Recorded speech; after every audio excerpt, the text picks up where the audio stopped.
श्री प्रभू बाबांची केली. श्री प्रभू बाबांचे रज बाजूने एक जात होता, त्याने विचारलं की तुम्ही त्यांच्या चरणाची धूळ वंदन केली, ते कोण? स्वामी म्हणतात ते आमचे गुरु आहेत. ते आमचे कोण आहेत? त्यांना सुद्धा सांगितलं बाबा हे आमचे गुरु आहेत. आणि म्हणून येतीचा परमाण तो ब्रह्मादिका दुर्लभ की. का सांगितलं तर ती धूळ, आज धुळीवंदन आहे. धुळीवंदन म्हटलं तर स्वामींनी ते रजवंदन केलं, ती धूळवंदन केली, ती लीळा आम्हाला आठवता आली पाहिजे. एक लीळा आहे, आठवणी आहे महाभारतातली, की ज्या वेळेला गोपिका ज्या श्रीकृष्ण महाराजांच्या वियोगामध्ये बुडून गेलेल्या होत्या, त्यांचं सांत्वन करण्याकरता श्री उद्धव देवांना पाठवण्यात आलं. त्यावेळेला श्री उद्धवदेव गोपिकांजवळ गेले. त्यांना तर असं कळलं श्यामंतक की श्रीकृष्ण महाराज येणार आहेत. पण ज्या वेळेला श्री उद्धव देवांना त्यांनी पाहिलं, त्यांची उद्विग्नता वाढली, बेभान झाल्या, वियोगामध्ये व्याकुळ झाल्या. त्यांचं सांत्वन करता करता 6 महिने लागले. श्री उद्धव देवा प्रेमी आहे, तिकडे श्रीकृष्ण महाराज वाट बघतायत. जसं बाईसा एक दिवस जरी स्वामींच्या पासून बाजूला गेला तरी स्वामींना सुद्धा, कारण भक्ताचा आत्मा परमेश्वर, परमेश्वराला सुद्धा भक्ताविषयी तेवढीच आवडी मनोधरण असते. आणि श्री उद्धवदेव 6 महिने दूर होते.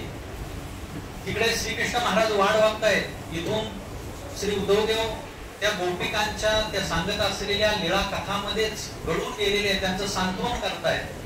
आणि त्यांचं ते प्रेम पाहून, त्यांचा तो वियोगाचं दुःख पाहून श्री उद्धव देवांना असं वाटलं की यांच्या समोर माझी भक्ती काहीच नाही. आणि मग त्यांनी गोपिकाचे रज कोटडी बांधलेली, वस्त्रामध्ये बांधलं.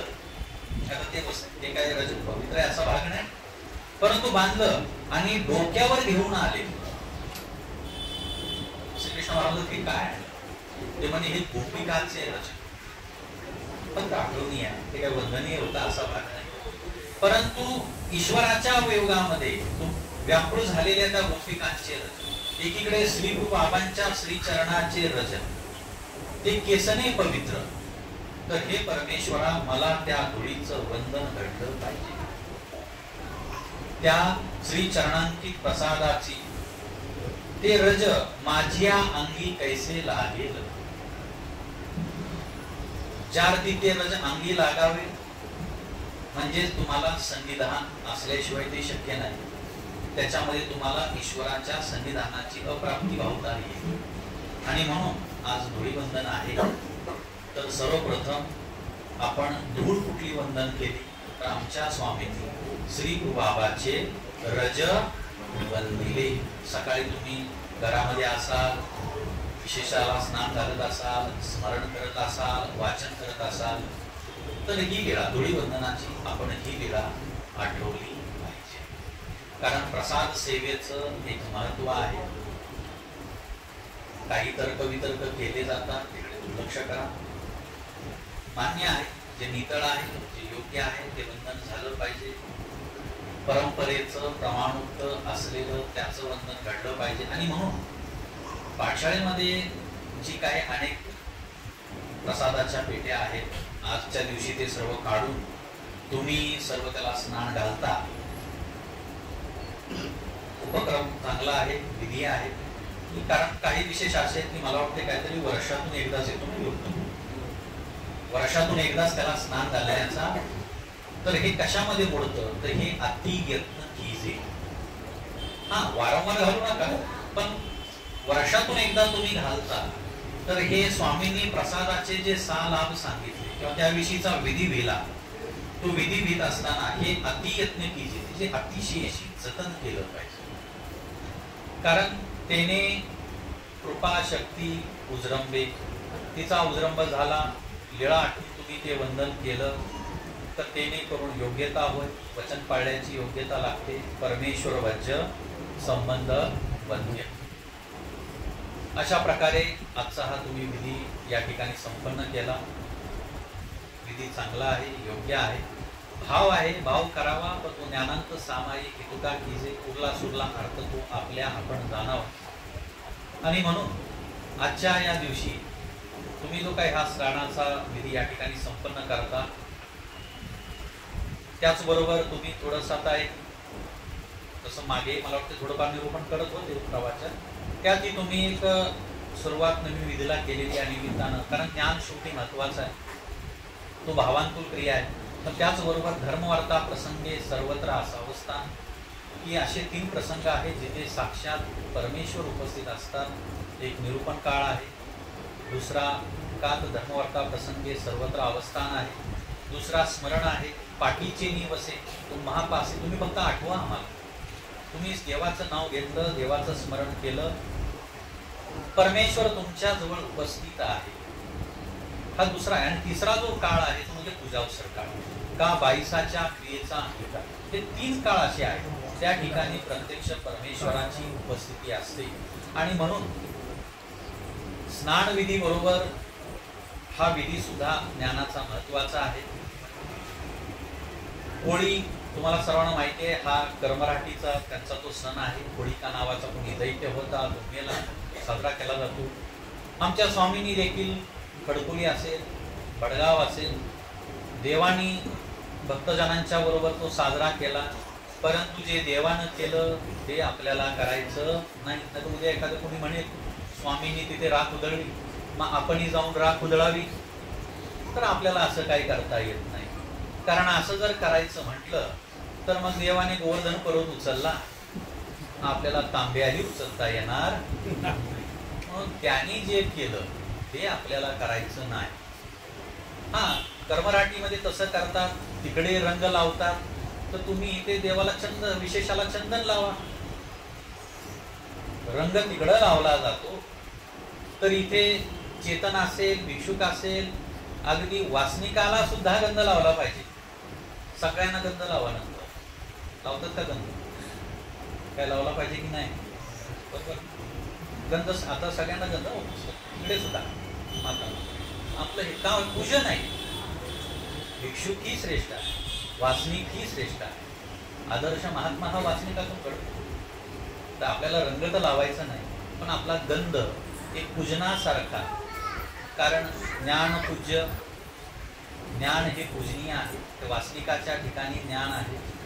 आणि विशेषाला सुद्धा स्नान घातल्यानंतर तुम्ही तिथे चंदन वगैरे लावता, तेच आपल्या खऱ्या अर्थानं होळी आहे. देवानं जे केलं ते आपल्याला करायचं नाही. सन्निधानीचा आचार वेगळा, असन्निधानाचा आचार हा वेगळा आहे.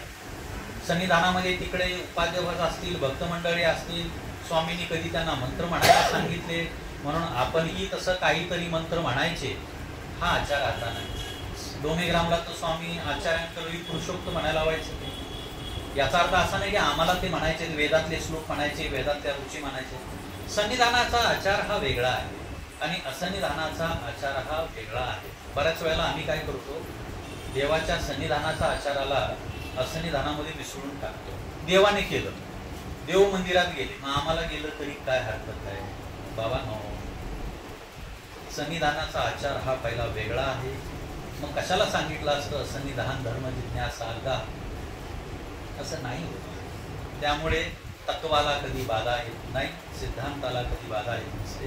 असन्निधानीचा आचार धर्म हा वेगळा आहे. स्वामींनी जे सन्निधानात केलं ठीक आहे, त्यामध्ये भक्तांच्या कर्माचा नाश आहे. होळी पेटवायला लावली असेल, मंत्र म्हणायला लावले असतील. कोणाला लावले मंत्र म्हणायला? होळीचे मंत्र कोण होतं? असं एवढे तर गेला माहित पाहिजे आपल्याला. लावले ना मंत्र म्हणायला, म्हणा मंत्र. आता मंत्र म्हणून त्यांचे विकल्पाचे दोष देवाने नसले असते, म्हणून आपल्याला ते आता करायचं नाही. दुसरं एक महत्वाचं सांग, लोक कर्मराठीमध्ये तिकडे पुरणपोळ्या बनवत असतात होळी, म्हणून आपणही पुरणपोळी बनवलीच पाहिजे असं नाही. मग ते वैदिक आचरण झालं. कारण कर्म धर्म विधी, देशधर्म, जाती धर्म, वर्ण धर्म, कुळधर्म, हा उपकार करायचा म्हणून करा, पण आज घोडे म्हणून मी पोळ्या केल्या असं बोलू नका. उपकार दाखवायचा म्हणून तुम्ही पोळी करा, किंवा तुम्हाला भजन घालायचंय म्हणून करा, परंतु असं कुठेतरी त्यांचं आपण आचरण करतो वैदिक शास्त्राचं, तसं वाटतं. हां, भजन घालायचं म्हणून करा, त्याबद्दल हरकत. म्हणून त्या निमित्तानं आम्ही करतोय, कारण कर्म धर्म विधी विको परित्यजोनी परमेश्वरा शरण वेगा. आणि म्हणून होळी आम्ही साजरी करत असताना हे सर्व ह्या गोष्टी सर्व आपण लक्षात घेतल्या पाहिजेत, महत्वाच्या. आणि म्हणून देवाने जी केली भक्तांच्या बरोबर, त्यामध्ये भक्तांच्या कर्माचा नाश आहे. मग सारंग पंडिताबरोबर खेळलेली होळी असेल. आता तिकडं तुम्ही म्हणाल देवाने सारंग पंडितांना लावायला सांगितलं, मग आपण एकमेकाला धरून राख लावली पाहिजे. तसं आता लावता येतं नाही. म्हणून असन्निधानामध्ये आजच्या दिवशी आपण फक्त देवाचं स्मरण केलं पाहिजे, लीळा आठवल्या पाहिजे, त्या लीळांचं चिंतन केलं पाहिजे. आणि या निमित्तानं का होईना तो रंग ठीक आहे वाटतोच लावायचा, तर मग येथीच्या पदार्थाला लावा, स्थानाला लावा, प्रसाद. कलर नको, चंदन लावा. तुम्ही म्हणाल कारण लगेच शब्द पकडतो, रंग लावाय तुम्ही सांगा, चंदन शब्द फार जपून वापरावे लागतो असं आहे. आणि म्हणून हे सर्व करत असताना आजचा हा परंपरेचा आलेला जो उपक्रम आहे तो खरोखर स्तुत्य आहे. प्रसादाची अतियत्नपूर्वक जपणूक झाली पाहिजे. प्रसाद सेवा ही तितकी महत्वाची आहे आणि ज्ञान सत्र सुद्धा तितकंच महत्वाचं आहे. परमेश्वराला असं म्हणा, तिकडे लोक अग्नीमध्ये सर्व होळी करतात, इथे अग्नी कुठला आहे? ज्ञानाग्नी. ज्ञानाग्नी दग्ध कर्माणं तमाहू पंडितम बुधा. अहो इथं होळी आपल्या पेटलेल्या आहे आतमध्ये, फक्त तो दिसत नाही बरं का. बाबा तुमचा दिसत नाही अग्नी. ज्ञानाग्नी. ज्ञानाग्नी दग्ध कर्माणं तमाहू पंडितम बुधा. ते ज्ञान वासनिकाच्या ठिकाणी आहे, ते ज्ञान भिक्षुकाच्या ठिकाणी. त्यांच्या दंडवताने, त्यांच्या भेटीने एकमेका, तुम्ही वासनिकाला भेटता. आज तुम्ही सगळे वासनिक, आम्ही ठीक आहे भिक्षुक सोडूनच द्या, तुम्ही वासनिक सुद्धा आज एकत्र येता, एकमेकाला भेटता, दंडवत करता. तिथं सुद्धा तुमच्या कर्माचा नाश आहे. एखाद्या वासनिकाच्या तो बोलवंत आहे, जाणीवेचा आहे, तो कसा का असे ना, हिरवा आहे, टुटवा आहे, कसा आहे, पण तो आहे ना, बोध मात्र का असे ना, किंवा वेदेसी का असे ना, पण त्याच्या भेटीनं सुद्धा तुमच्या कर्माचा नाश होतो. वासनिक वासनिकाला भेटला, दंडोत जरी केला तरी सुद्धा कर्माचा नाश होतो. तिथं दररोज तुमची होळी होतच असते, ती दर शुक्रवारी होत असते. ही होळी तुमची जी होते ती दर शुक्रवार, जे शुक्रवारी येतात पाठशेळे, त्यांची होळी दररोज आहे, त्यांची दररोज होळी आहे, दर शुक्रवारी होळी आहे. किंवा ज्या ज्या वेळेला तुम्ही अशा साधनाची भेट घेता, ज्ञाता विरक्ताची भेट घेता, परमार्गाची भेट घेता, साधनवंताची भेट घेता, तिथे तुमचा ज्ञानाग्नी दग्ध कर्माण, त्यांच्या सहवासामध्ये जाणं, त्यांना दंडवत करणं, वरची क्रिया असेल, वर तुम्ही जे काही विधी आचराल त्याने तर तो नाश होणारच आहे, त्याने तो नाश होणारच आहे. म्हणून म्हणतात इथं ज्ञानाचा अग्नी आहे. 4 अग्नी आहेत, बालाग्नी आहे, वनाग्नी आहे, पडाग्नी आहे, सांगितले ना, प्रलय अग्नी आहे. तर ज्ञान अग्नी आहे. त्या अग्नीमध्ये अग्नीचे न संबंधे वात श्लेष्मा न बदती इगा मंडळी. स्वामींनी निरूपण केलेलं. इथे सन्निधानाचा अग्नी आहे, इथे ज्ञानाचा अग्नी आहे, इथे अनुसरणाचा अग्नी आहे. अग्नी किती प्रकारचे आहे? काही ज्ञानाच्या अग्नीनेच होळी होते. अहो सन्निधानाचा एक अग्नी आहे. परमेश्वराच्या सन्निधानात जो आला, नुसतं सन्निधानात राहिला तरी अग्नीचे न संबंधे, तिथं रजतमाला काय होतं, प्रतिबंध होऊन जातो. तो सुद्धा अग्नी आहे. असन्निधानामध्ये ज्ञानाचा अग्नी आहे, अनुसरणाचा अग्नी आहे. हे सगळे अग्नी सांगितलेले आहेत. आम्हाला ना अग्नी ओळखता आले पाहिजे. अग्नी म्हणजे जसं आग जळून भस्मसात करते, आमची पाप, आमचे अनिष्ट, आमचे असंत, आम्ही कुठे नासावे, कुठल्या अग्नीच्या जवळ गेलं पाहिजे. आता सन्निधानाचा अग्नी तर आमच्या जवळ नाही. मग ज्ञानाग्नी दग्ध कर्माणं तमाम, म्हणून स्वामींनी सांगितलं असन्निधानामध्ये आपणे आपसी ज्ञाता विरक्ताचा संग कीजे. देवाने असंच नाही सांगितलं. कशा करता की तुम्ही 1 तासभर का होईना, 2 तास का होईना त्या धर्मवार्तेमध्ये सम्मिलित होता, वासनिकांची भेट घेता. कुणाच्या अंगी कुठला गुण आहे, तुला अनुसरणाची इच्छा आहे, कुठला त्याच्याकडे बोध आहे, ज्ञान आहे, ज्ञानी आहे असेल, आणि त्यामध्ये अनुसरला साधक भेटला तर अजून चांगलंच आहे. त्यांच्या भेटीनं तुमच्या काय होता, कर्माचा नाश होतो. म्हणून तर ते म्हणतात ना, दया ज्ञानियाचे दर्शन पापा होती. म्हणून आम्ही बोलतो हे अग्नी आहे, हीच होळी आहे. ती होळी वेगळी, आमची होळी ही ज्ञानाची होळी आहे, ही ज्ञानाग्नीची होळी आहे, भेटीची होळी आहे.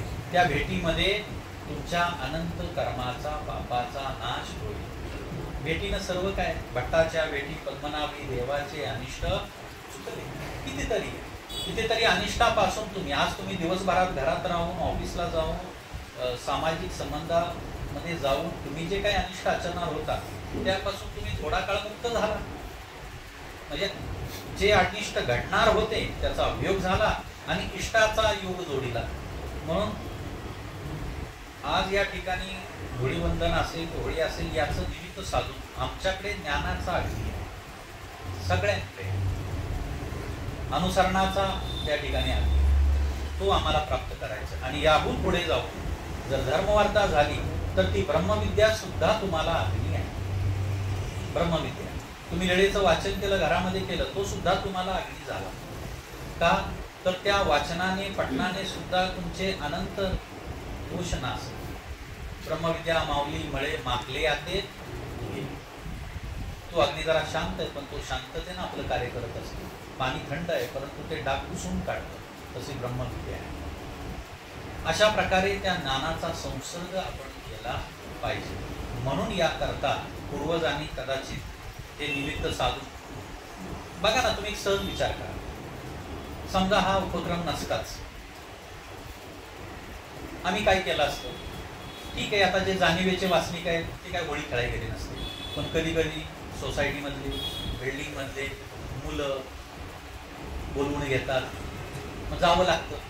रंगत तिथं खेळावंच लागलं असतं, किंवा काहीतरी त्यांच्या उपक्रमात आपल्याला सहभागी व्हावंच लागलं असतं. आज तुम्ही सांगू शकता, वा आमचा एक असा धार्मिक कार्यक्रम आहे, मी तिकडे चाललोय. म्हणजे नकळतपणे तुम्ही कितीतरी अनिष्टापासून चुकताय. घरामध्ये असताना सामाजिक बांधिलकी जोपासत असताना तुम्हाला जे संग्रह पाळावा लागला असता, जेणेकरून जे अनिष्ट लागला असतं त्यापासून आज चुकला नाही. म्हणून जो दिवस निवडलेला आहे चांगला आहे. आणि हाच नाही, अगदी मागे महाशिवरात्रीला मी दिलगिरी व्यक्त करतो. मागच्या वेळेला यायला हवं होतं, परंतु काही कारणास्तव आश्रमामध्ये शुश्रूषा विधी होता आणि तर काय कारणामुळे मला त्यावेळेला येता आलं नाही. परंतु चांगली गोष्ट आहे. त्या दिवशी तुम्ही प्रसाद वंदन 2000 देवानी सांगितले, आमच्या आचार्यांनी सुद्धा स्थळामध्ये सांगितलं की वासनिकांनी काय करावं. तिकडे ते पर्व साजरं करतात, त्यांचं सण साजरा करतात. आपण मात्र अशा वेळेला प्रसाद वंदन करावा, गुन्हा जाप्ते करावं, भेटी घ्याव्या. नपाळतं ते जरी असलं तरी सुद्धा या दिवशी ते आपलं अनुष्ठान आहे ते अधिक करायचे. कारण घरामध्ये बसून हे अनुष्ठान साधत जो भाव तुम्हाला इथे व्यक्त करता येतो, व्यक्त करण्याची एक जागा असते. शिक्षण घ्यायचंय म्हणजे शाळेतच जावं लागतं, घरात बसून नाही नव्हतं. तसं एक जागा आहे. घरामध्ये तुम्ही म्हणाला आम्ही देवधर्म करू, नाही तितकं लक्ष लागेल. प्रपंचाच्या बाहेर पडावंच लागतं. घरात बसून तो सर्व परमार्थ साधता येत नाही. तो एक चुकीचा तत्ववाद आहे. घरात बसून नाही गोष्टी साध्य. शेवटी स्वामींनी सांगितलंय, अंतोला पस्सी बाहेरील देह जरी जावं, घरात जाऊ नये, घराच्या बाहेर जावं. जो बाहेर जातो देह जातो तो उत्तम सांगितलाय आमच्या स्वामी, आज्ञातीळ आहे. आणि म्हणून आज या निमित्तानं कवेना तुम्ही सर्व एकत्रित येऊन हा सण या ठिकाणी साजरा करता, ते अत्यंत स्तवनीय आहे. आम्ही या ठिकाणी आल्यानंतर जे आपण धर्मवार्ता गेले अनेक अवसर ऐकत आलेला आहात, श्रवण करत आलेला आहात. धुळीवंदना दिवशी जेतुक्या काही धुळीच्या लीळा आठवण करायची. स्वामीची धुळीची वचनं. अजून धूळ शब्द कुठल्या वचनात आलेला आहे? आलाय का कुठे? त्यांचा आवाज काहीसा वस्तू घडला आहे. तिचा परमाणु तो ब्रह्माधिकार तुम्हा पडलेल्या धुळीनं लागला. अजून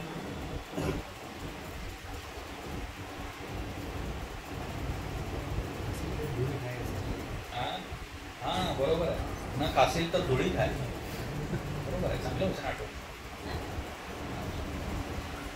मरो लागसी देवळी आपसी अशी खासी. इथं पण धूळ सांगितलेली आहे. धूळ बऱ्याच ठिकाणी आली आहे, पण धुळीचे भावार्थ वेगळे आहेत. असो, तर अशा प्रकारे आपण ते आठवलं पाहिजे. प्रसादाचं महत्त्व सुद्धा एक वेगळं आहे, ते आपण केलंच पाहिजे. कारण त्याचं जतन केलं, ज्ञानपूर्वक करा, अतिभाव नको, परंतु ते करणं गरजेचं आहे. बऱ्याच जण म्हणतात की मग हे एवढं सर्व करणं गरजेचं आहे. वर्षातून एकदा तो जरूर केलं पाहिजे, त्या विशेषाला तेवढं स्नान. कारण अतिशयशी जतन करावं. पूर्वीच्या काळी आमच्या स्मृतीमध्ये ते आलिंगनच ठेवत नव्हते, त्यामुळे तिथं दुधातुपाचा प्रश्नच नव्हता. पूर्वीचे आमचे आचार्यवंत पुरुष असायचे, त्यांच्या गळ्यामध्ये विशेष असायचे. त्यावेळेला ते काही दूधही ठेवत नव्हते आणि दही सोबत ठेवत नव्हते, त्यामुळे स्नानाचा हा विषयच नव्हता त्यांच्यासाठी. ते ठीक आहे, परंतु आपण पण कधी प्रसंग पडला तर ते एक फूल वाहत होते आणि अत्तर लावत होते. या विषयीचं काही प्रमाण आमच्या स्थळामध्ये आम्हाला सापडतं. परंतु सांप्रत काळात पदार्थ आहे, तर आपण थोडंफार करता येईल ते अनुष्ठान करावं, ते साधावं. फक्त ते करत असताना त्या संबंधीच्या जेतुक्या वेळा तुम्हाला आठवता येतील त्या आठवण्याचा तुम्ही प्रयत्न करा. एवढं करा. आणि देवाला हेही म्हणा, देवा रंग नको, पण तुझ्या श्रीमूर्तीला चंदन लावण्याचा, तुझ्या श्रीमूर्तीला मर्दना देण्याचा तो योग मला प्राप्त व्हावा. तो योग आपल्याला प्राप्त, जसा तो साधा मातेला झाला. स्वामींनी बोलावून सांगतायत. लीळाचरित्रामध्ये फार दुर्मिळ घटना आहे. स्वामी म्हणतात ना, साधेला या आम्हाला स्नान घाला. देव म्हणतोय की येऊन आम्हाला स्नान घाला. ते म्हणतात जीजी मला घालता येत नाही. ते म्हणे घरामध्ये मुलांना तुम्ही घातलं असेल, ते म्हणे आमच्या घरी नोकर होते.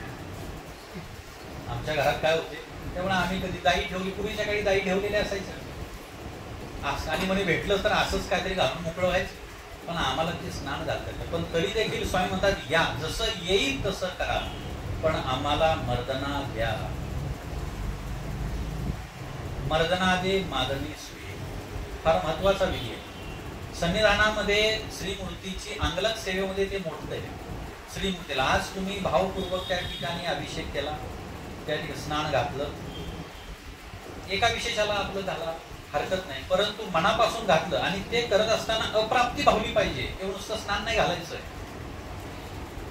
तुला स्नान घाली तो मी चक्रधरा राया, ठीक आहे, मान्य आहे, पण ते म्हणत असताना मनात अप्राप्ती घालली व्हायची की देवा हे तर धन्य पाषाण आहे ते, की जड पार्थिव असताना देखील तुझ्या श्रीमूर्तीला आधार झाले, बसायला आधार झाले, निद्रेला आधार झाले, तुझ्या श्रीमूर्तीला आधार झाले. येसने हे भाग्यवान, मी मात्र जिवंत खडामासाचा मनुष्य, मी मात्र तुझ्या कुठल्याही धर्मरूप क्रियेला आधार होत नाही. या उलट आधार न होता मी अनेकाचा धर्मभंग करण्यातच धन्यता मानलेली आहे. आधार कोणाला झालो नाही आजपर्यंत, हे तर तुला आधार झाले ही अप्राप्ती तिथं आपण पावली पाहिजे. तुम्ही जेतुके काही विशेष करत असता, तुम्ही काष्टाचा विशेष करता. आता तुम्ही बघा, काष्ट येईल तुम्हाला प्रसाद वंदन करायला, आषाढीला तुम्ही करता. मग आता तुम्ही काष्ट नमस्कार करत असताना काय भावना केली पाहिजे की धन्य ते काष्ट. मग ते दरवाजाचं आहे, डोमेग्रामीचे कवाड दरवाजाचं असेल, डोमेग्रामचं कवाड आहे, त्याचं ते काष्ट आहे, त्याचा विशेष आलेला आहे. काय भावना करायची आहे? आमच्या आचार्य श्री पुराणमल्ल व्यासांनी फार सुंदर सांगितलं. ते म्हणतात धन्य ते काष्ट जे श्रीमूर्ती रक्षावया निमित्त झाले. दरवाजा कशाला असतो? आपण घराला दरवाजा का लावतो? चोर आत येऊ नये, आपलं रक्षण व्हावं. रात्री झोपताना आपण दरवाजे बंद करतो. थंडी असेल दरवाजा बंद करतो, खिडक्या बंद करतो, थंडीपासून आपलं संरक्षण करतो. त्याप्रमाणे परमेश्वराच्या श्रीमूर्तीचे लौकिक दृष्ट्या रक्षण कराव्या. परमेश्वराच्या स्वरूपाला काही थंडी वाजते असा भाग नाही, पण मनुष्यवेश धारण केल्यानंतर या सगळ्या गोष्टी येतात. 36 विभाग आणले ना आम्ही निर्णयामध्ये, मग आता हे सगळ्या गोष्टी आल्या. अष्टस्वभाव आणले की नाही? परमेश्वर मनुष्यवेश धारी होती, तान भूत सर्व स्वीकार करतात. मग ते काष्ट नमस्कार करत असताना मनामध्ये ती भावना केली पाहिजे की या काष्टाच्या दरवाज्याने देवाच्या श्रीमूर्तीचं रक्षण केलेलं आहे. अहो, ज्या वेळेला आमचे स्वामी मेकरला होते गुणेबाई या सुमेध होत्या. आणि स्वामी निद्रे करता एका मंदिरात जातात. तिथला पुजारी सांगतो इथं झोपू नका, इथं देवतेच्या वरती ते चांदीचे सोन्याचे अलंकार आहेत, तुम्ही दुसऱ्या मंदिरात जा. दुसरीकडे स्वामींना पाठवतात. गुणेबाया सांगतात पण तो ऐकत नाही.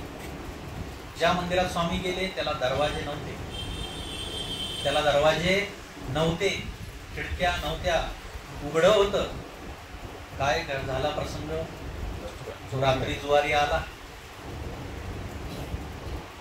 आणि चोरीच्या उद्देशाने आला. स्वामी तिथं झोपी पवडलेले होते आणि त्याने सर्व श्रीमूर्ती चाचपून बघितले की श्रीकंठामध्ये काय मिळतंय, काय कानामध्ये काय सोन्याचं मिळतंय काय. आणि हे करत असताना त्याची नखे, त्या चोराची नखे स्वामींच्या सुकुमार श्रीकंठाला लागली. तो इतका सुकुमार होता की सहज जरी वरून न फिरलं तरी सहज आत गेला असता. थोडा मोठा दोष घडला असता. पण जर त्या मंदिराला दरवाजे असते तर, त्या मंदिराला जर खिडक्या असत्या तर, ते बंद करता आलं असतं तर चोरात आला नसता. आणि पुढील जे अनिष्ट, ठीक आहे देवाने त्याला घडू दिलं नाही, तो भाग वेगळा आहे. कवन मायेचा पोटी विगत आहे. बर तेही कमी की काय, सकाळी स्वामी उठून येतात, बोनेबाईया पाहतात आणि बोनेबाईया पाहतात आणि काय म्हणतात, स्वामींच्या श्रीकंठाला नख लागलेली आहे. त्यांनी मनात वेगळा संशय घेतला. स्वामी आमचे काय बोलत नव्हते, स्वामी मौन्य देव आहे, काही बोलले तरी श्रीमुक्ताचा अंत नावच त्यांनी ठेवलं होतं मुनिदेव, मौन्य देव.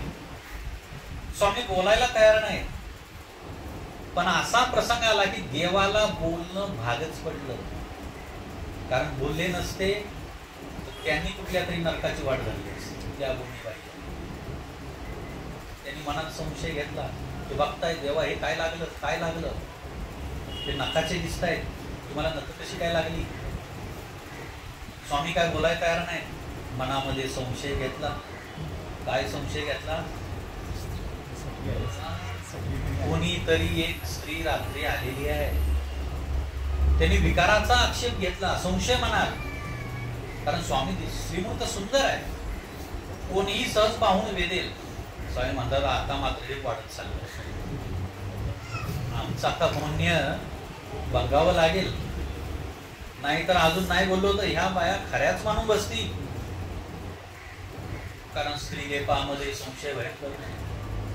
मग देवाला बोलावं लागलो, अहो तसं नाही बाई, कोणी स्त्री वगैरे नाही, चोर आला होता, जुवारी आला होता, त्याची नका आहे, तुम्ही काय मनात वेगळा विचार करू नका आमच्या विषयी.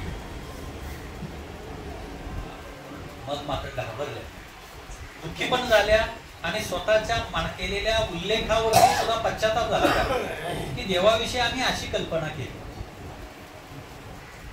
आणि मग ते त्या पुजाऱ्याकडे जातात. अरे बाबा, तू आमच्या स्वामींना तिकडं सांगितलं, हा बघ काय प्रसंग आला, पाणी दिवा पाज. काय झालं असतं का, ते नख जर पुढं हात लागला असतं तर पुढं त्या देव आमचे आज आम्हाला दिसलेच. म्हणून विषय दरवाजाचा आहे. जर तिथं दरवाजे असते, तिथे जर दरवाजे गिळा पाहत असताना ह्या सर्व गोष्टी पाहिल्या पाहिजे. तिथे जर दरवाजे असते तर जुवारी आत आला नसता आणि पुढील दुर्घटना घडली नसती.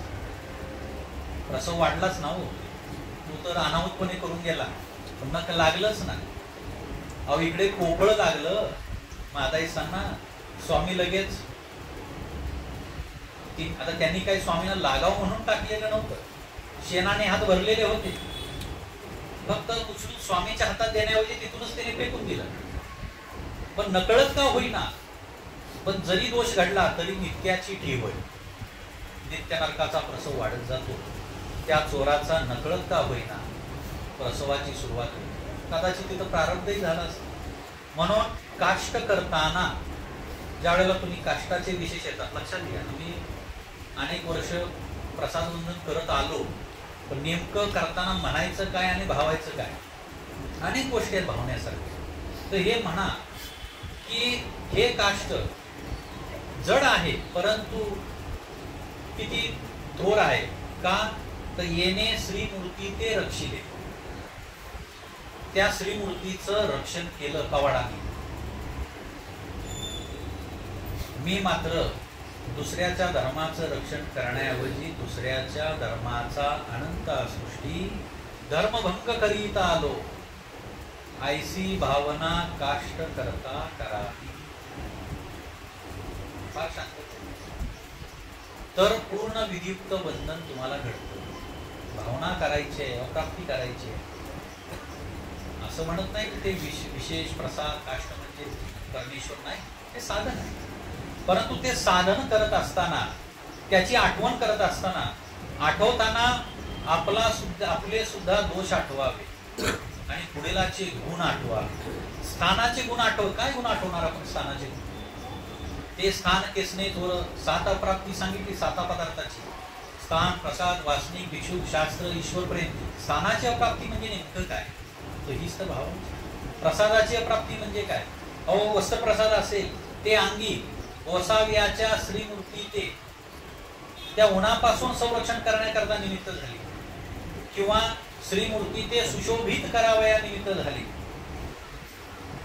श्रीमूर्ती झाकावया निमित्त झाली. थंडीमध्ये संरक्षण करावया ते वस्त्र निमित्त झाले.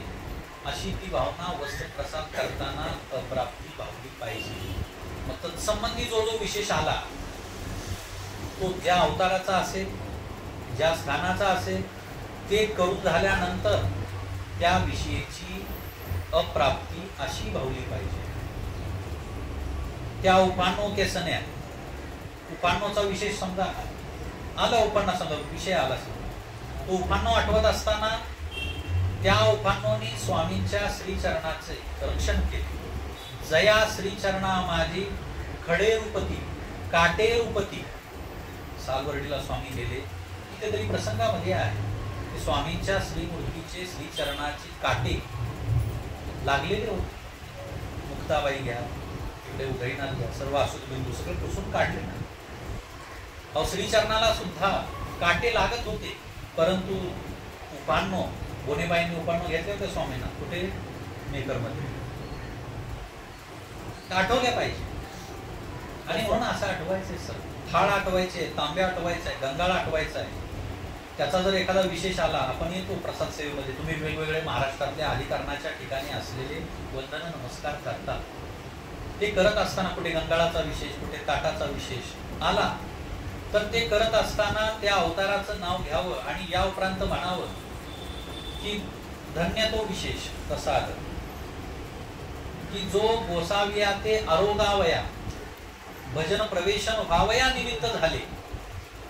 क्रिया करता पुरुष निमित्त आहेच, परंतु ताटच नसतं, वाटीच जर नसती, कुठल्या वाटीमध्ये वाढला असत. स्वामी तर खडकावर आरोहण करत होते, तुम्ही बघितलं. मग ते ताटाचा विशेष करताना तो आठवायचा, गंगाळाचा विशेष करताना तो आठवायचा, चौरंगाचा विशेष आठवायचा आहे की तो चौरंग केसना. समजा स्वामींना चौरंगावरती विस्तारलेला आहे. तिवई असेल किंवा चौरंग असेल. तिवई शब्द चरित्रात रूढ आहे. आपल्याला वाकावं लागतं मग खाली वागतो की नाही. थोडा आपल्याला कमरेवरती ताण येतो की नाही. मग देवाच्या पुढे जर ठेवला असेल तिवई, ठेवला असेल चौरंग, मग ते ताट तिथे आरोहण्याचं ताट विस्तारल्यानंतर देवाच्या श्रीमूर्तीला लावावं लागलं नाही. कशा कोणामुळं? चौरंगामुळे. आठवा की देवाला कष्ट होणार नाही ते होऊ दिले नाही. या मीच कवाडाने, उपान्नोने, चौरंगाने, गंगाळाने, या सर्वांनी हे देवाच्या सेवेमध्ये उपयोगात केले. मी मात्र चेतन, सज्ञान, चालता बोलता आणि सर्व श्रुतदृष्ट असताना देखील मी मात्र अनंता सृष्टी ईश्वराच्या श्रीमूर्तीच्या परमार्गाच्या साधनाच्या कोणत्याही सेवेला गेलो नाही. या उलट मी अनेकांना कष्ट दिले म्हणून माझ्या पसी हे थोर. अशी अप्राप्ती आज तुम्ही प्रसाद वंदन करणार आहात सगळे. करताना भावलं पाहिजे की याच काष्टाने रक्षण केलं देवाचं, याच थाळीमध्ये आमच्या स्वामींनी अन्न आरोग्य केलं, एक निमित्त झाले. आम्ही तर संपादू शकत नाही, क्रिया प्रवेशन आम्हाला होत नाही, क्रिया घडत नाही, अप्राप्ती भावता आली पाहिजे. तर खऱ्या अर्थानं ते प्रसाद वंदन केल्याचं पूर्ण गोंट आपल्याला मिळेल. नुसतं स्नान झालं म्हणजे पूर्ण गोंट असा अर्थ नाही. हे सर्व आपल्याला आठवायचं. आणि म्हणून आता याला वेळ पाहिजे, एवढा वेळ आपल्याकडे नाही आहे. म्हणजे तुम्ही म्हणाले एवढा वेळ प्रत्येक आठवायला लावला तर आम्हाला 3 दिवस लागतील सगळ्यांचा प्रसाद वंदन व्हायला. हरकत नाही, पण एक तरी आठवत राहा. 10 विशेष पुढे गेले तरी एक जरी आठवत राहिला तरी चालतंय, पण काहीतरी आठवलं. म्हणून त्याची महिमा आहे, त्याचं घण हे आधी घनाचे घण सांगितले, ते आठवलं पाहिजे. याकरता आजचा जो हा दिवस त्यांनी निवडलेला आहे, महाशिवरात्री सुद्धा असते त्यावेळेला सुद्धा हे आठवण, साधनवंताची आठवण असेल ती आठवण. असं करता करता सर्व घडलं पाहिजे. घरामध्ये कोणी आले, साधनवंत आले, पाय धुवा ते धुताच कोणी आले, कोणी आले तरी तेच करा.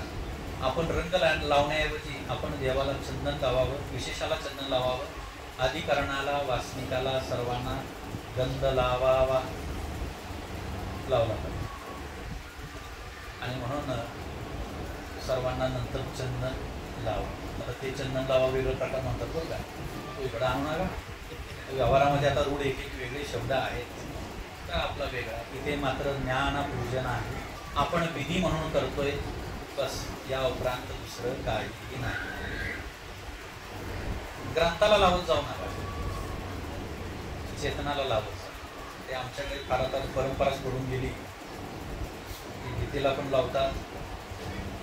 ठीक आहे, तो भाग आता जास्त शिरत नाही आतमध्ये. जिथं लावावं जे योग्य ते योग्य, जिथं आहे तिथे आहे, पण ते करण्याचा प्रयत्न आपण केला पाहिजे. आणि धुळीवंदनाच्या दिवशी किमान पक्षी नाही काय आठवता आलं तर आमच्या स्वामींनी परमेश्वर फुल्ला श्री बाबांच्या चरणाची धूळवंदन केली. ते धुळीवंदन तसे प्रसाद वंदन मला घडावे, एवढीच प्राप्ती या निमित्तानं तुम्ही भावा, एवढं सांग. तर खऱ्या अर्थानं आम्ही तो धुळीवंदनाचा सण साजरा केला असेल. परमेश्वरा तुमची श्रीमूर्त आम्हाला मिळावी, सेवेलागी मिळावी. मर्दन आनंदा सृष्टी गेल्या, आम्ही आंघोळ घालत बसतो.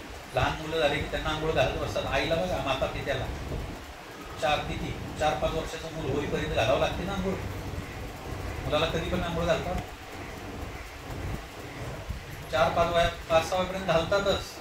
आंघोळ घालावी लागते. तेव्हा तू भेटला पाहिजे आंघोळीला, आम्ही कुणाला आंघोळ घालत आलो. स्नान तुझ्या ठिकाणी ते मर्दना मादने घडलं पाहिजे, ते खरं स्नान आहे. कुंभमेळ्याच्या स्नानानं तिकडं काय उपयोग नाही, लक्षात घ्या. हे आमच्यासाठी हे महत्वाचे. आणि म्हणून ते घडावं आम्हाला या निमित्ताने का होईल. आणि श्रीमूर्तीला ते लावण्याचा योग प्राप्त व्हावा. आमच्या स्वामींच्या श्रीमूर्तीला सुद्धा सर्वांगी चंदन लावलेलं आहे.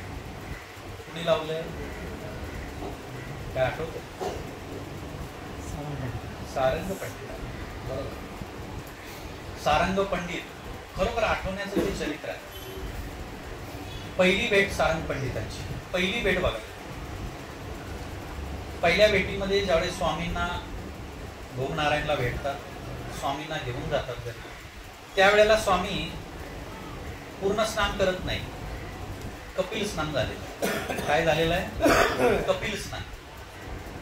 कपिल म्हणजे ते ओल्या कपड्याने पुसतात. पण दुसऱ्या वेळेला मात्र स्वामींना ज्या वेळेला उपहाराला ते आमंत्रित करतात, त्यावेळेला सारंग पंडितांनी स्वामींच्या ठिकाणी जे स्नान मर्दना मादनी दिलेली आहे ते चरित्र फार वाचनीय आहे. मर्दन मादनीविषयी, मर्दन मादनीविषयी त्यावेळेला स्वामीचं स्नान आणि नंतर कशा प्रकारे चंदन त्याचा लेप लावलेला आहे, सर्वांगी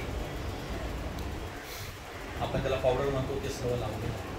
हे सर्व फार चरित्र आठवण. स्नानाच्या निमित्तानं ही वेळा आम्हाला सारंग पंडितांची आठवता आली पाहिजे, साधा मातेची आठवता आली पाहिजे, ही आठवता आली पाहिजे. आणि टोकण्या ग्रही मादणीच्या प्रसंगी महादाईसांचं श्रीगुरु बाबांना घातलेलं स्नान हे सुद्धा आम्हाला आठवत आलं. तुम्ही स्नान घालताना मग या सगळ्या लीळा आठवत राहायचं, करत राहायचं. देवाची फक्त देव दिसला, देव आठवला पाहिजे त्या लीळेमध्ये, बस एवढं फक्त ठेवायचं, तर खऱ्या अर्थानं ते होईल. कारण स्नान हा विधी आहे, आपण मळ धुवून काढतो, पण श्रीमूर्तीला जर स्नान घडलं, तो योग प्राप्त झाला, तर त्याने कितीतरी दुःखाचे पापाचे डोंगर नासतील. म्हणून आमच्या बाईसा माता सुद्धा स्वामींचं श्रीचरण प्रक्षाळन किती वेळा करत होत्या?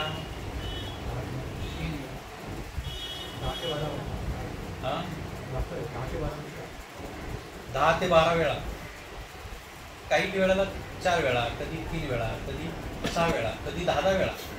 प्राप्त दुपार संध्याकाळ झालंच. विहरणाला ज्या ज्या वेळेस स्वामी जातील, 3 पूजावसर, 3 विहरणाला 2 वेळा जायचे स्वामी.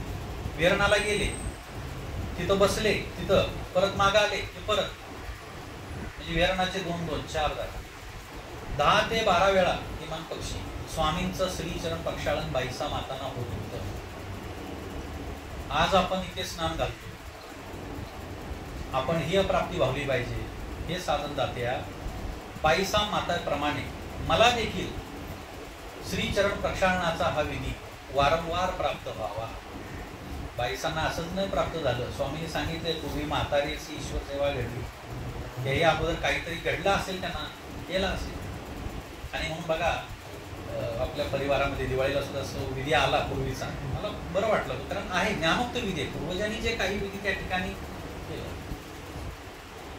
साधनवंताला स्नान घालावं मोठमोठ्या ठिकाणी. ईश्वर नसेल तर ईश्वरीचे अधिकरण असेल, ज्ञानी असेल, कुणीही असेल, अच्युत गोत्रापैकी कुणीही असो, ज्याच्या ठिकाणी ईश्वराचा धर्म आहे तो माझा, आणि मग त्याला स्नान घालावं हा विधी. मग आपण स्नान नाही तर किमान पक्षी पाय तरी म्हणून त्या आचार्य समुद्र स्मृतीस्थळामध्ये इंद्रभट्ट होते सोबत, बऱ्याच वेळेला प्रसंगात गेले तर पाय धुत प्रवेश करतात, तर ते घालतात. अशा प्रकारे हे सर्व आठवत आलं पाहिजे स्नानाच्या निमित्तानं, कारण आज तो विधी या ठिकाणी संपन्न झालेला आहे. कारण आपला हा परमार्ग, हा धर्म ज्ञान प्रतिती पंथ आहे. ज्ञानाचं त्याला त्या ठिकाणी प्रमाण हवं असतं. ज्ञानोक्त आपण सर्व विधी आचरतो. मग तो प्रसादाचा, स्नानाचा फळ असेल, आता तो किती काळ आचरावा हा ज्ञानाचा विचार चिंतन करण्याचा प्रश्न आहे. परंतु आहे तो वर्षातून एकदा का होईना तुम्ही सर्व करता, फार स्तुती आहे. पण हे करत असताना मला देव भेटले पाहिजे, कारण इथं आपल्याला समाधानी नाही मानायचे. खरं तर तो भेटेल त्यावेळेला सर्वस्व आहे, तो भेटला पाहिजे. अनंत सृष्टी, अहो जीव देवतेचे आम्ही पाय धुत बसलो. अनंत सृष्टी जसे आमचे कोथळबा होते, ते नाही गागर भरून घेऊन आले, देवतेला स्तवन तर्पण केले, या पिंडीवर वाहतात बघा, अभिषेक घालतात, सगळं करतात. आमचे आचार्य बघतायत, अरे हेच जरी साचुकाराचे होय, हे जर साक्षात प्रत्यक्ष परमेश्वराच्या ठिकाणी जर तुम्हाला अशी सेवा, असं अर्चन जर घडला, असा अभिषेक जर घडला, तर नानी एकला काय तुम्हाला तितकं तुमची कटिबद्धता, किती कटिबद्धता आहे तुम्ही बघा. फार सुंदर आहे. आपण जे स्थानवंदन, प्रसादवंदन करतो, डोक्यावरती टोपी, रुमाल का घालायचा? जास्त कुठं लांब जाऊ नका, फक्त त्यांचं स्मृती पहा. ते घरातले कपडे मंदिराच्या बाहेर काढून ठेवायचे, पिशवी सोबत आणलेली असायची, त्या पिशवीमध्ये तेच कपडे असायचे, ज्याच कपडे ते फक्त त्या देवतेची स्तवन तर्पण करत असताना, अभिषेक करताना घालायचे. घरात सुद्धा ते कपडे वापरत नव्हते. मुख बांधायचं, उपरण्यानं आपलं मुख बांधलं, आपल्या अंगावरचे कपडे काढले, ते वस्त्र काढले, ते घालण्या अगोदर स्नान करून आले, कपडे घातले, मंदिरात गेले, देवतांनी मुख बांधून घेतलं त्यांनी. हे सगळं का? मुखाची दुर्गंधी देवतेवर जाऊ नये. प्रसाद सेवेचा विधी पाहायचा आहे ना, एकदा ते पहा. म्हणून प्रसाद करत असताना सुद्धा जास्त खाली वाकून बोला, असं धरावून बोला, किंवा मनामध्ये भावना करावी. तुम्ही म्हणून बोलला, तुम्ही सांगितलं तर बोललं पाहिजे. पळवाट आमच्याकडे असतात, मनात भावना काय, मनात भावना करा तर ते बघलं पाहिजे. मुखाची दुर्गंधी जाणार नाही, याची आपण दक्षता घेतली पाहिजे. शांततेनं ते नमस्कार केलं पाहिजे. कारण त्यावेळेला मेदेव बागतेने कोटळबासाने सर्व काय केलं होतं, आपलं मुख बांधून घेतलं होतं. का तर देवतेवरती आपली दुर्गंधी जाऊ नये. फार भयंकर असतं बरं हे. सस्रार्जुन काय नव्हतं, सस्रार्जुनाला हाताची बोटं नव्हती. का नव्हती? काय असं कर्म जोडलेलं असतं देवाने. जन्माला तर आले, हाताची बोटच नाही. आणि बोटांचं फार महत्व आहे, फार मोठं महत्व आहे. एकदा 5 भांडण लागलं 5 बोटांचं. त्यातली करांगडी हुशार होती, ती म्हणली बाजूला तुम्ही भांडत बसला. अंका म्हणे मी श्रेष्ठ, तुमच्या सगळ्यामध्ये मी श्रेष्ठ. कसा श्रेष्ठ? म्हणे सगळे इस्टेट. आधार कार्डला सुद्धा द्यावं लागलं स्कॅन करायला. थंब महत्वाचा असतो. थंब तर खूप महत्वाचा आहे. थंब शिवाय तर मोबाईल उघडत नाही.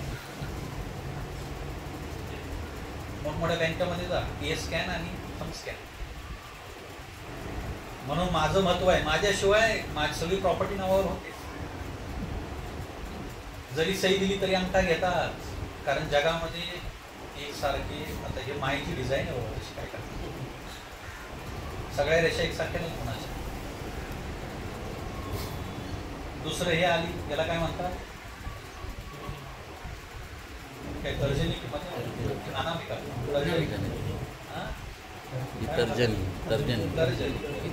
काय म्हणते ती, मी सगळ्यात श्रेष्ठ. ते म्हणे कसं काय बाबा? ते म्हणे मी सगळ्यांना रस्ता दाखवते, मार्ग दाखवते. आता तिसरं मधलं बोट आलंच मोठं, मध्यमान. ते म्हणे मी सगळ्यात मोठं, उंचीनं मोठा, जाडीनं मोठा, मीच मोठा. मग त्यानंतर अनामिका आली, 4थं बोट. ते म्हणाले मी श्रेष्ठ. का? तर म्हणे ज्या वेळेला देवाला गंध लावायला जाता त्यावेळेला बोट लावता का असं लावता, हे बोट मी श्रेष्ठ. हे बोट का वापरता माहिती आहे? आता हे वैदिक शास्त्र आहे, पण काही शास्त्र त्यांचं सुद्धा म्हणजे आहे. एक वेन आहे, शीर, ते आपल्या हृदयापर्यंत गेलेली असते. तुम्ही बऱ्याच वेळेला बघा, ज्यावेळेला तुम्ही ॲडमिट होता, तुमच्या या किंवा या बोटाला ते लावलं जातं मीटर. तुमची पल्स वगैरे चेक करायची असतील किंवा BP हे करायचं, त्यावेळेला या दोन तो भाव म्हणजे पुढीलाच्या ठाई असलेला गुण तो आपुल्या हृदयी प्रवेशावा, अशी त्यांची भूमिका आहे त्या मागची. म्हणून ते बोट वापरतात. कारांगडी शांत होत. आता कोणतरी शाणं लागतं, ते म्हणारे भांडण कशाला करता बाबा? म्हणे तू काय बोलणार नाही. म्हणे मी काय बोलू, मी लहान आहे. पण लहान थोडी मोठा घास घेते. आपण 5ही महत्वाच्या. 5 बोट एकत्र आली तर अन्नाचा घास जातो रे. एक नसेल, एक लाव्याची काय अवस्था झाली मला माहिती आहे. अंगठाच नव्हता. धनुर्विद्या तरी ठरली नाही. मोठा धनुधर नाही होऊ शकला, कारण काय गेला, अंगठा गेला. आणि मग महत्वाची आहे. मग सस्रार्जुन अपांगुळ, तर ते सांगतात देवतेचा विधी चाललेला होता. यज्ञ आचरण, खाली विधीचा वरी विधी, वरी विधीचा खाली विधी. ते म्हणतात द्वापारामध्ये काहीतरी तो यज्ञ काहीतरी किंवा त्रेतामध्ये यज्ञ आचरत असताना तिथे किंवा देवतेला अभिषेक काय करत असेल, देवतेची भक्ती करत असेल, त्याला जांभई आली. काय आली? जांभई आली. आणि जांभई आली म्हणून 4ही बोटे त्यांनी, आपण बघा जांभई आल्यानंतर आपली हात असे घेतले, त्याने आपले हात असे घेतले. आता मुखाचा तो आळस त्यातून बाहेर पडलेला तो हातावरती गेला, दुर्गंधी तिथं गेली, आणि तसेच हात त्याने देवता प्रतिमेला लावले. देवता कोपली, देवता क्षोभ आहे म्हणून ते म्हणतात देवतेवर रज जाऊ न द्यावे. स्वामी नाथोबासांना जे सांगतात, का वारलेला आहे प्रतिमेवरती. आपण देवतेच्या मंदिरात जायचं ना, म्हणजे ते आपण त्यांना घाबरतो असा विषय नाही हो. आपल्याकडून कुठं अविधी घडू नये. देवतेवरती रज जाऊ न द्यावे. अहो आमच्या साधा माता पुढे चालत होत्या, स्वामी मागे चालत होते, बिनी मार्गे. चरित्र बघा ते. माना काढून घेतली. काय केलं साधांनी? आपल्या पायातल्या चपला काढून घेतल्या. का? माझ्या पायाची धूळ देवावर जाते. स्वामींनी ठीक आहे, स्वामी म्हणतात बाई तुम्ही एक तर तुम्हाला स्थूल प्रकृती आहे, काटा रोखला तर वजन जास्त आहे, तो जास्त आहे, घाला. मग स्वामी पुढे झाले, साधाना मागे ठेवलं. परंतु आमच्या शोधणीच्या आचारामध्ये सुद्धा आचार्य श्री मोठे मुरारमल्ल वासांचं वचन आलेलं. ते म्हणतात रज जाऊ देऊ नका. देवता प्रतिमावरती आपले रज जाऊ नये, दुर्गंधी जाऊ नये. ते जाऊ नये म्हणून आपल्याला काळजी घ्यायची, बाकी काय नाही. का? तेने देवतेच निरोध होईल. अहो साहजिक आहे, आपण जेवायला बसलोय आणि आपल्या बाजूने एखादा चप्पल घालत गेला, धूळ आपल्या ताटात आली, आपण काय त्याला बक्षीस देऊ? व्यवहारातली गोष्ट आहे. हे तर जीवाच्या बाबतीत असं होतं.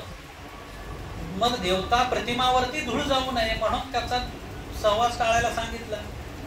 वांचून त्यांची काय आपल्याला भीती आहे, त्यांच्या सगळ्या पिंडस्थ आपल्यात आहे म्हणून आपण तसं ना, असं काय असं नाही. आपल्याकडून देवतेच निरोध होईल, तिला काही क्षती होईल, निरोध होईल असं काहीही कल्पू नये, असं करू नये.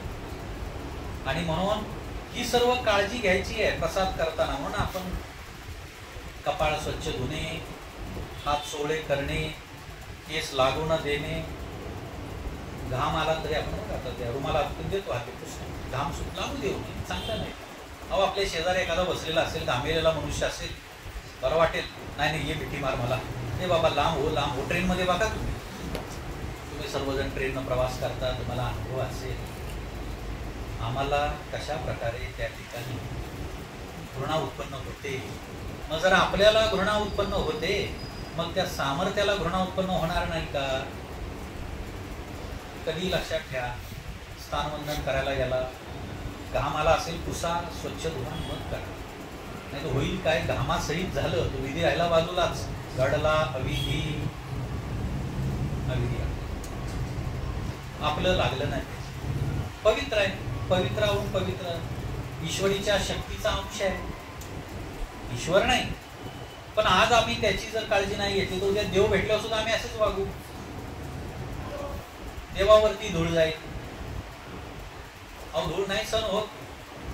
आमच्या कोण होत्या, लकोबाई झाडत होत्या, रेमाईसा कोण होत, आणि धूळ गेली दादोसांच्या, कोणावर उडाली? दादोसांच्यावर धूळ उडाली. आता धूळवंदनच आहे सगळे. आज आपण धुळीतच आहोत.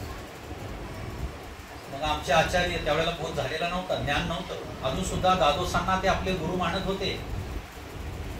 त्यांना असा काही क्रोध आला, राग आला, भांडण झालं.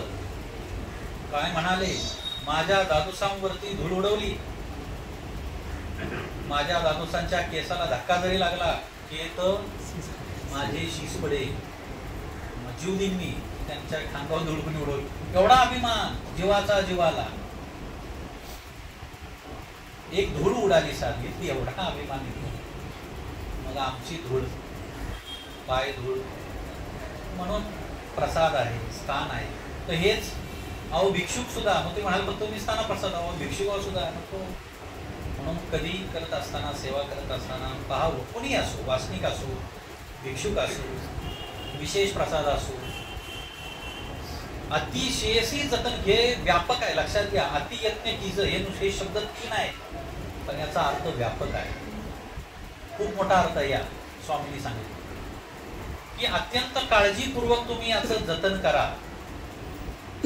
स्वामी ज्या वेळेला इंद्रभट्टांना देतात, ते धुळीत ठेवा असं सांगत नाही, देवपूजित ठेवा. तिथं तुम्ही काळजी, कारण स्वामींना माहिती आहे कपाटात ठेवलं तरी तिथं दुर्लक्ष होतं. परंतु हे कर्मठ होते, ब्राह्मण होते, त्यांच्या घरामध्ये असलेली जे काही देवता पूजा असेल ती नित्यदिनी त्याची काळजी घेत असणार. म्हणून देवालाही सांगावं लागलं तिथंच ठेवा तुम्ही. का? तुमच्याकडून तिथं ठेवल्यानंच ते जतन घडलं. म्हणून त्याचं एक आगळं वेगळं महात्म्य आहे. चेतनाचंही महात्म्य आहे, वासनिका भिक्षुकाचंही महात्म्य आहे. त्यांच्याविषयी सुद्धा आपण दक्षता घेतली पाहिजे. म्हणून धुळीवंदन असताना आपली धूळ, पाय धूळ, भिक्षुक असेल, अधिकरण असेल, वासनिक असेल, विशेष असेल, प्रसाद असेल, त्यावरती जाता कामाची नाही. आणि जर गेलीच, आपण का प्रसव मोडतो?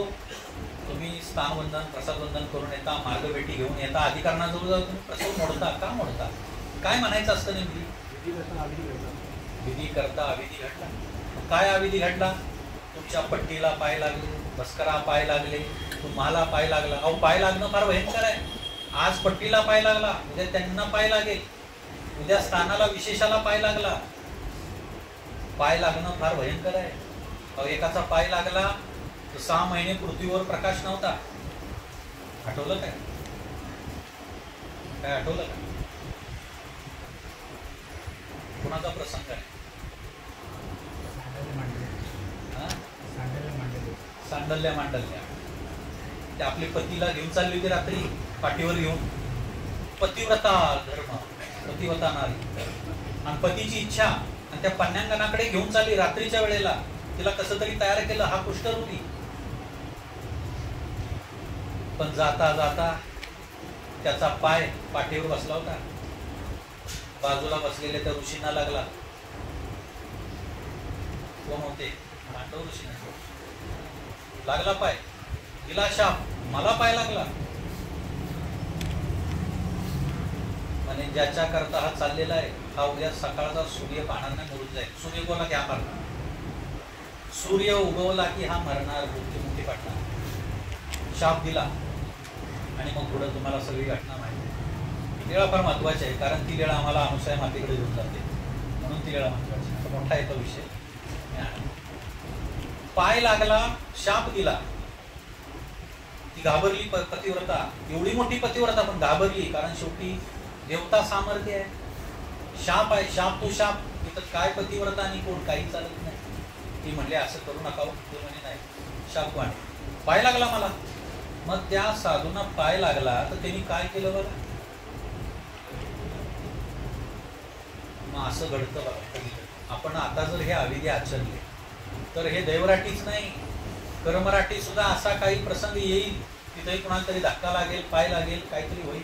उपादवंत असेल, विद्यावंत असेल, विग्रह असेल, काय पात्रता सांगता येत नाही, काय घडेल.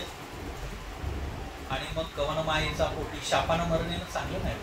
शापाचं मरण चांगलं नसतं. काय होतं माहितीये का? शापानं मरण आलं, शाप दिला आणि मरण आलं तर काय होईल?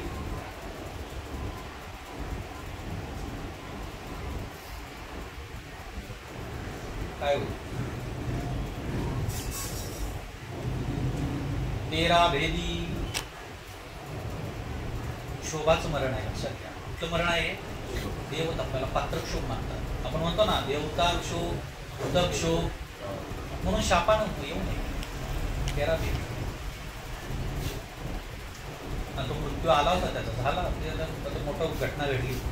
सांगायचा भाग एवढाच आहे, आपली पाय धुळ स्थानावर, विशेषावर, प्रसादावर. तुम्ही घर सुद्धा स्वच्छ करता, अगोदर टाका वस्त्र आणि मग करा. स्थाना प्रसादाला गेला, आपलं पाय लागू नये. आम्ही तर असे आहोत, त्या स्थानाला रांगेत उभे असतो आणि आपल्याच गाडीत बसणाऱ्या सगळ्या लोकांना आपला पाय लागलेला असतो. त्यांना आम्हाला विडा ठेवायची काय? कशाला काय करायला गेले विधी आणि करून आले अविधी. अहो, त्या स्थानापाशी तो चेतन श्रेष्ठ आहे, वासनिक श्रेष्ठ आहे, भिक्षुक श्रेष्ठ आहे. आज त्यांना पाय लागला, कळत नकळत लागतो, धक्काबुक्की होती. म्हणून शेवटी प्रायचित करावं लागतं. प्रायचित करावं.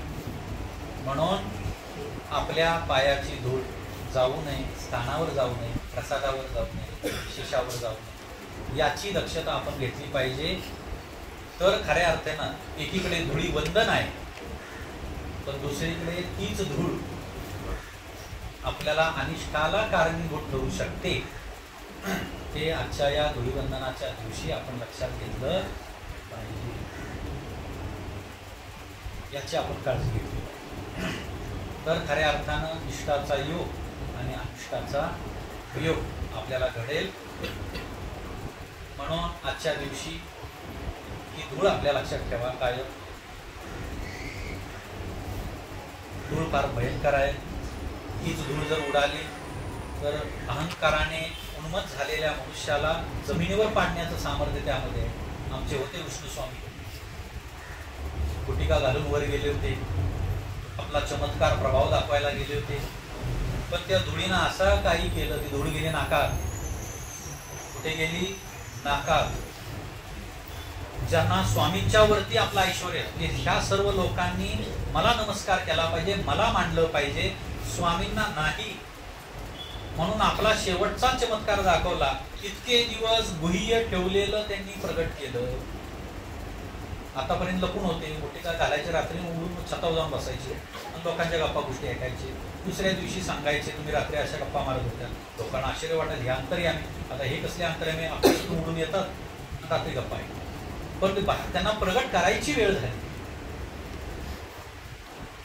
पण गेले असते देवाजवळ, पाहिलं असतं. काय म्हणतात असे नसते. धूळ गेली नाकात, शिंका आली, गुटिका खाली पडली. आता यांचं काय कामावर होतं? पेट्रोल संपलं, विमान खाली आले का? असं आहे. धूळ फार भयंकर आहे. धुळीने, म्हणून ती धूळ आपल्या लक्षात राहिली पाहिजे. परमेश्वर त्यांनी लिहिलेला प्रसाद सेवा हवी. त्यानंतर आजच्या धुळीवंदनाच्या दिवशी आपण सुद्धा आपल्या पायाची धूळ चतुर्वी साधनावरती जाऊ देऊ नये. त्यापासून आपण आपलं काय करावं, त्या ठिकाणी अत्यंत जतनपूर्वक, काळजीपूर्वक तो व्यापार करावा, तर खऱ्या अर्थानं विधी पूर्ण केल्याचं गोष्ट लागेल. आता कोणाचे काही प्रश्न असतील तर ते विचारू शकतात.